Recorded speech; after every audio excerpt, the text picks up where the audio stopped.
皆さんこんにちは。本日は熊本旅行をお届けしたいと思います。熊本のおすすめのカフェや美味しいお店をご紹介するので、熊本に行った気分を味わっていただけたら嬉しいです。小皿坂根寺さんに行きたいと思います。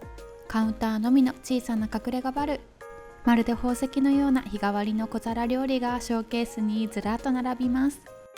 お料理はどれも美味しくてお酒が進みます。少しずついろんな味を楽しめるから気づけばテーブルが小皿でいっぱいになります。ごちそうさまでした。大橋電機さんに行きたいと思います。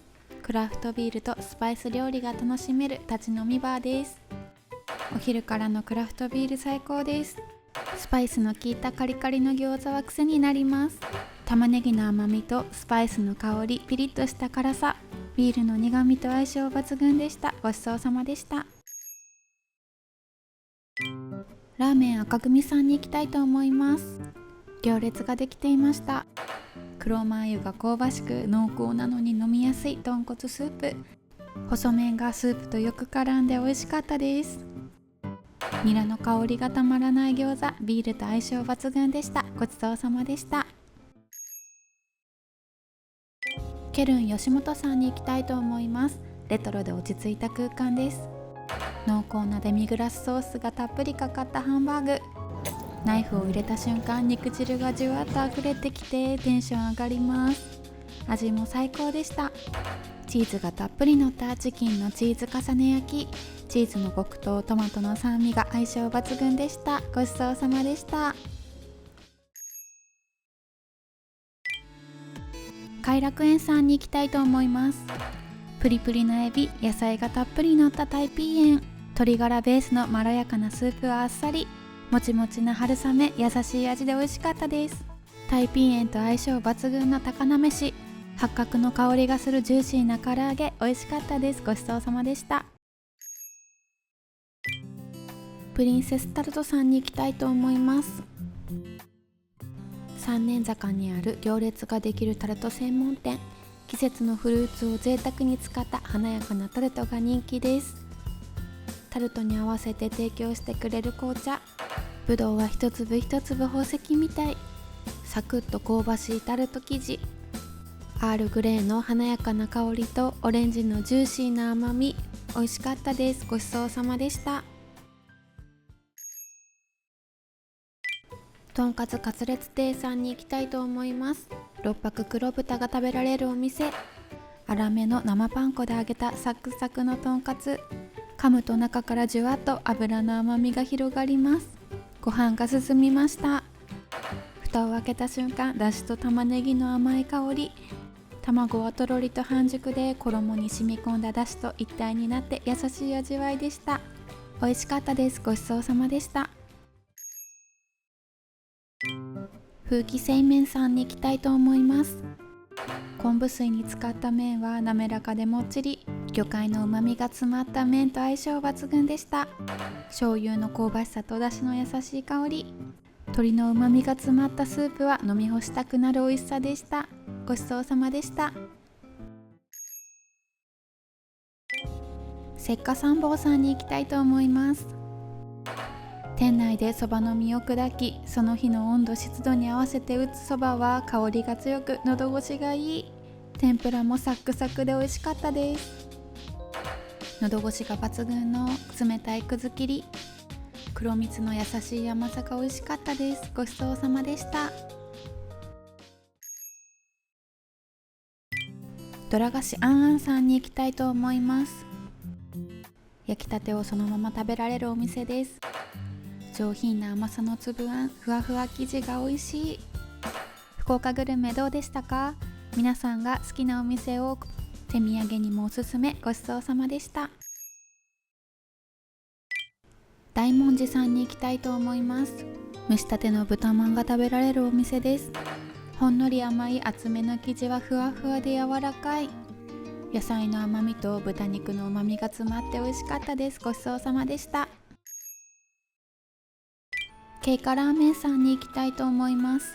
マー油を使った熊本ラーメンが食べられるお店です。運ばれてきた瞬間、マー油の香ばしさが食欲をそそります。ニンニクの効いたスープに中太ストレート麺が絡んで美味しかったです。角煮もとろっとろでした。ニンニク控えめの餃子はラーメンと相性抜群。ビールも進みました。ごちそうさまでした。赤牛よかよかさんに行きたいと思います。阿蘇のブランド牛赤牛が食べられるお店です。贅沢な赤牛のレアスライス、赤身ならではの濃い旨味が口の中いっぱいに広がります。温玉とも相性抜群でした。ごちそうさまでした。香蘭亭さんに行きたいと思います。地元民にも観光客にも愛されるお店です。香蘭亭名物のタイピーエン、鶏ガラと豚骨の旨味が優しく広がり、あっさりしていて美味しかったです。ごちそうさまでした。コーヒー回廊さんに行きたいと思います。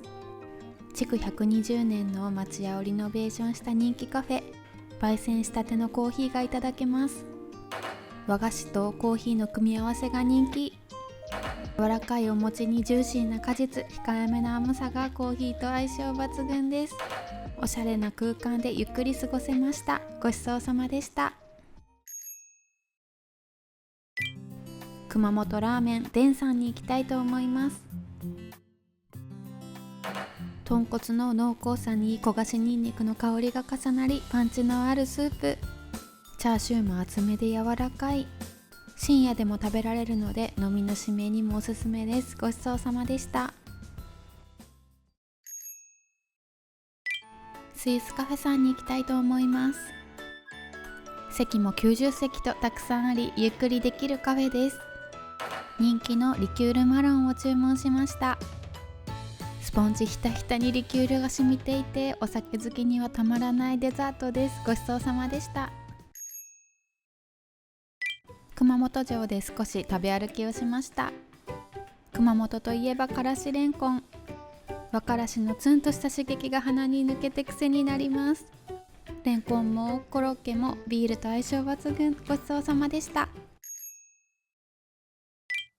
カツ丼双葉さんに行きたいと思います。銘柄豚が食べられるお店です。閉じないカツ丼で有名なお店。カツの下にふわふわ卵、上から甘い醤油だれをかける独自スタイル。まずはお塩で油の甘さが引き立つ。サクサクジューシーなカツと甘い醤油だれにふわふわ卵の組み合わせ、最高でした。ごちそうさまでした。相撲寿司さんに行きたいと思います。ビールで乾杯。カニ味噌お酒進みます。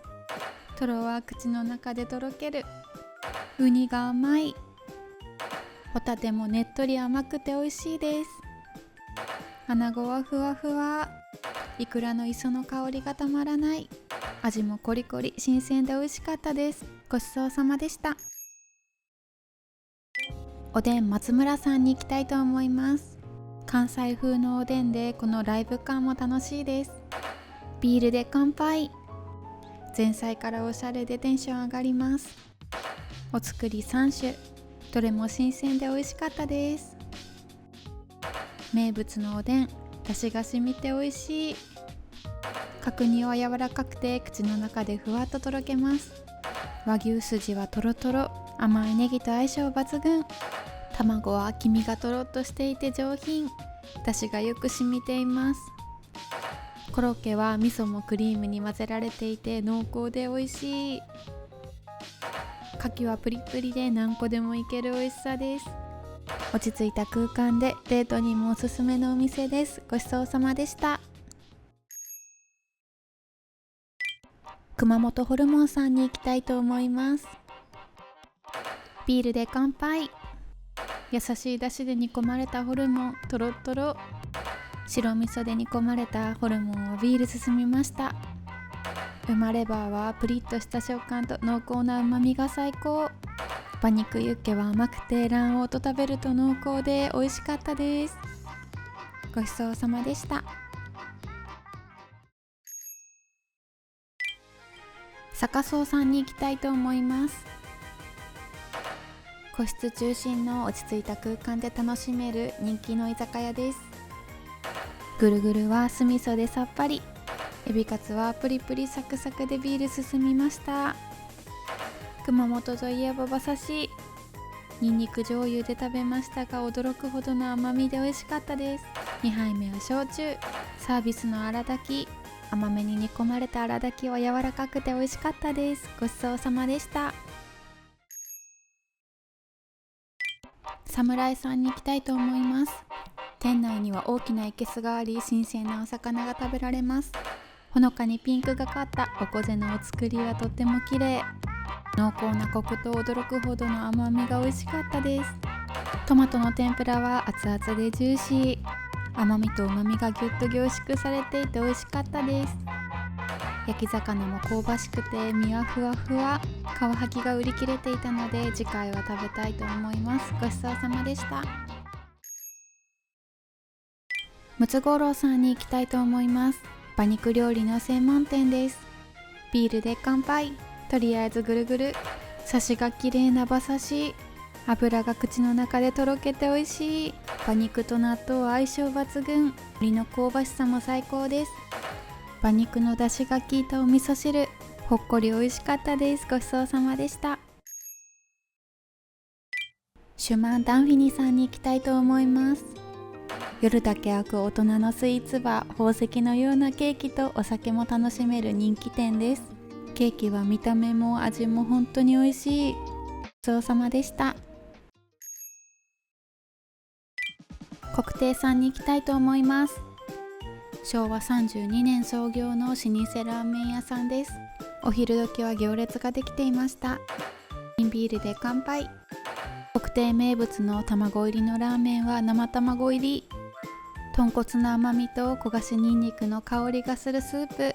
卵を絡めて食べるとまろやかクリーミーでカルボナーラみたいでした。香ばしい醤油の香りがするチャーハン。豚そぼろの甘じょっぱい旨味が後を引きます。ごちそうさまでした。バタタさんに行きたいと思います。30種類のフレーバーが選べるポテトチップス、米油で軽い、お土産にもおすすめです。サウナで汗を流してすっきり。熊本旅行最高でした。熊本グルメどうでしたか？熊本でおすすめのお店があればコメントくれると嬉しいです。ご視聴ありがとうございました。